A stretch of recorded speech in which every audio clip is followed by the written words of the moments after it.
এত জনপ্রিয় একজন মানুষ, আপনি দেশ থেকে চলে যেতে হলো কেন স্যার?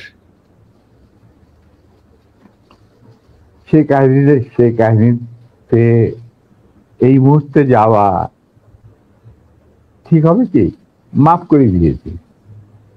জিয়া রহমান আমাদেরই একজন ছিলেন। আচ্ছা, to be frank with you, উনি কোরআন শপথ নিয়ে আমাদের সাথে কাজ করতে রাজি ছিলেন, কিন্তু পরবর্তী পর্যায়ে তিনি তার নিয়ত থেকে সরে আসেন। তার জন্য তো আমরা দায়ী নয়, উনি দায়ী। এবং যদি ভালো করে থাকেন সেটা প্রাপ্য তিনি হয়তো পেয়েছেন, যদি খারাপ করে থাকেন সেটা আমাদের সাথে না চলায় যদি তার কিছু খারাপ হয়ে থাকে তার জন্য তো আমরা দায়ী নেই। তবে হ্যাঁ, একটা সময়ে আমি যখন চীনে ছিলাম রাষ্ট্রদূতাবাসে, তিনি আমার বাবা কিন্তু জিয়া রহমানের ক্যাবিনেটের সিনিয়র মিনিস্টার পদে নিযুক্ত ছিলেন। কারণ আমার বাবা মনে করতেন যে আমরা জিয়া রহমান সব এক, কিন্তু উনি ভেতরে খবর জানতেন না। জিয়া রহমান যখন দেখলো যে তিনি সেনা পরিষদের প্রায় 4000 লোককে মেরে ফেলেছেন তার ক্ষমতাকে কুক্ষিগত করার জন্য, তারপরে যখন তিনি দেখলেন যে তার অবস্থা খুব খারাপ, ভেতরের খবরটা সাধারণ জনগণ দেখে না, সাধারণ জনগণ দেখতে জিয়া রহমান সানগ্লাস, রেবন, গঞ্জি, কাঁধে কোদাল বসে আছেন, এই সমস্ত। কিন্তু ভেতরে যে কি হচ্ছিল আসল ক্ষমতা কেন্দ্রে, সেই সম্পর্কে সাধারণ জনগণ জানারও কোনো স্কোপ ছিল না, তারা জানতেন না।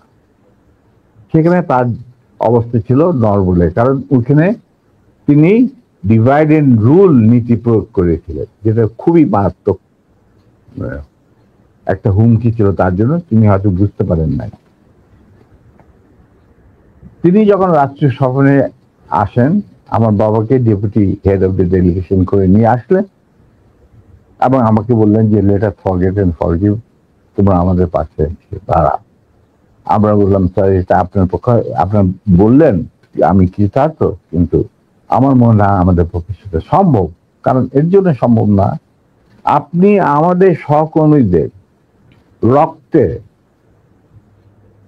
যে রক্তক্ষরণ ঘটিয়েছেন, সেই রক্ত মারিয়ে আপনার পাশে যদি গিয়ে দাঁড়াই, প্রথম গুলিটা আমাকেই যেতে হবে, মুনাফেক হিসাবে। তার আমি আপনাকে বাঁচাবো, বা আমরাই বা আপনাকে বাঁচাবো, সে রাস্তা তো আপনি বন্ধ করে দিয়েছেন। এটা কত সালে স্যার? এটা যে জিয়া রহমান কোন সালে গিয়েছিল, মনে হয় 81, 76 না 77, সামথিং লাইক দ্যাট। ওই যে ওনার একটাই রাষ্ট্রীয় সফর ছিল চীনে, এটা তুমি দেখে নিতে পারো, আমার বইতে লেখা আছে সব। আচ্ছা, 77 বলতে। এবং তার সাথে যে আমার কি ডায়ালগ হয়েছে 1 to 1, যেটা মধ্যে আর কেউ উপস্থিত ছিল না, পাশের ঘরে অবশ্য বেগম সাহেবা ছিলেন। আচ্ছা স্যার, আরেকটা জিনিস পরিষ্কার হয়েছে স্যার, আপনি কি একটা বলছিলেন যে কোরআন শপথ করা হয়েছিল, মানে কি হয়েছে?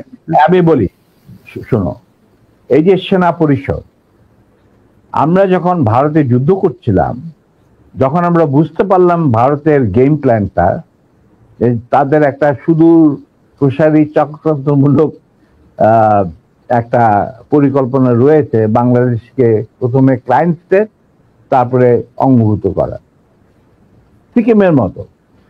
আর সেখানে লেন্দুদ্দোজি ছিলেন, আমাদের মুজিবুর রহমানকে বানানো হলো তাজউদ্দিন, আর পরে মুজিবুর রহমানকে বানানো হলো সেই লেন্দুদ্দোজি। এটা যখন আমরা বুঝতে পারলাম, তখন সমমনা কমান্ডার যারা পলিটিক্যালি কনসিয়াস ছিল ছাত্র জীবনে, ধরো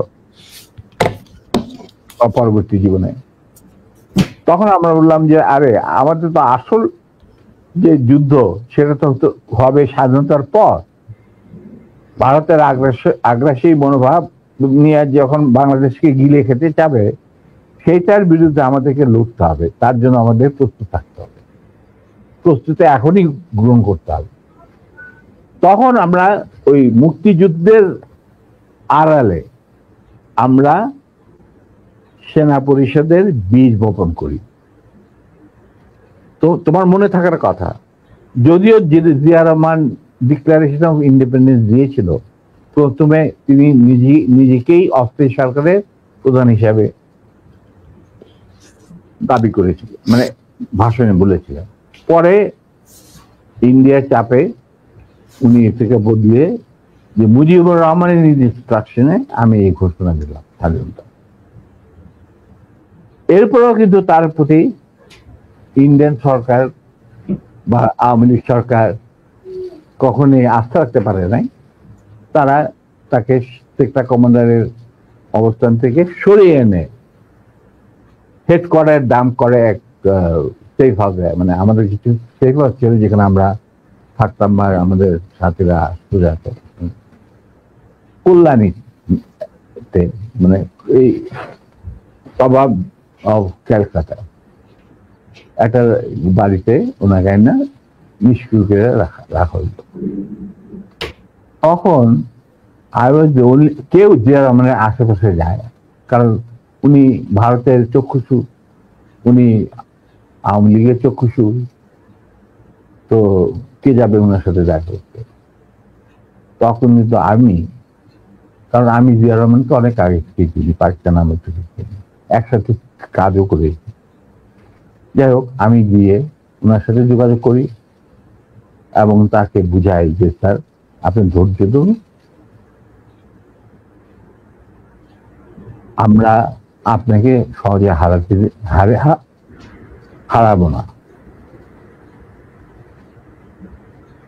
তখন আস্তে আস্তে আমরা তাকে বলি যে আপনি এরকম আসল উদ্দেশ্য যে ভারতের, সেটাকে বানচাল করার জন্য এখন থেকে আমরা প্রস্তুতি নিচ্ছি। আপনি কি আমাদের সাথে থাকবেন কি থাকবেন না সেটা আমাদের তরফ থেকে আমাকে পাঠানো হয়েছে জানার জন্য, কারণ আমি আপনার কাছে সবচেয়ে ক্লোজ ছিলাম পাকিস্তান আর্মি, সবাই জানে। আচ্ছা, উনি বললেন কি তোমাদের কর্মসূচি? তখন আমি তাকে আমাদের কর্মসূচি দিলাম, যেটা 25 বছরের একটা কর্মসূচি ছিল ইলিয়াস। তুমি যদি এই কর্মসূচিটা পড়ে,